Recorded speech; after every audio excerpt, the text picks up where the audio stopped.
भारत में सबसे पहले जजिया कर की शुरुआत किसने किया था? तो मोहम्मद बिन कासिम ने किया था। अब हम जानते हैं कि ये जजिया कर है क्या। ठीक है, तो हम जान लेते हैं कि ये जजिया कर क्या है। तो यह एक राजनीतिक कर होता है। क्या होता है? यह एक राजनीतिक कर होता था जो गैर मुसलमानों से, गैर मुसलमान का मतलब यह हो गया कि जो लोग मुसलमान नहीं थे उन लोगों से लिया जाता था, जैसे हिंदू, बौद्ध आदि पर यह कर लगाया जाता था।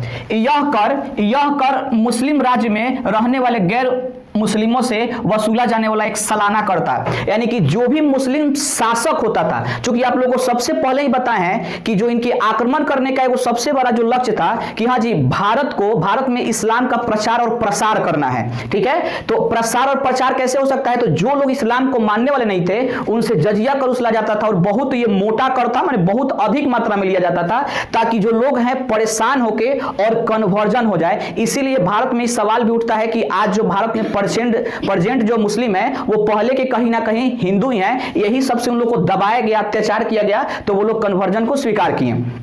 तो ये क्या होता था कि बहुत लोग ऐसे होते थे कि जो जजिया कर दे देते थे अपनी धर्म की रक्षा करने के लिए, और कुछ लोग नहीं दे पाते थे तो उनको हिंदू से मुस्लिम बनना पड़ता था। तो इसका मकसद, अभी जो कर था जजिया कर, इसका मकसद क्या था? तो गैर मुस्लिमों को तिरस्कार के अधीन रखना, यानी उनका तिरस्कार करना, उनको छोटा दिखाना और इस्लाम की ताकत बनाए रखना और बताना कि इस्लाम धर्म कितना मजबूत है। ठीक है, जजिया कर देने के बाद गैर मुस्लिम लोग अपने धर्म का पालन कर सकते थे। यानी कि अगर आपको अपने ईश्वर को पूजना है, उनका आराधना करना है, तो ये कर आपको देना पड़ेगा, तभी आपको अपने धर्म का पालन करने की स्वतंत्रता थी, और नहीं तो आप अपने धर्म के पालन नहीं कर सकते थे। इस प्रकार हम कहें तो ये एक प्रकार का धार्मिक कर भी हो सकता है।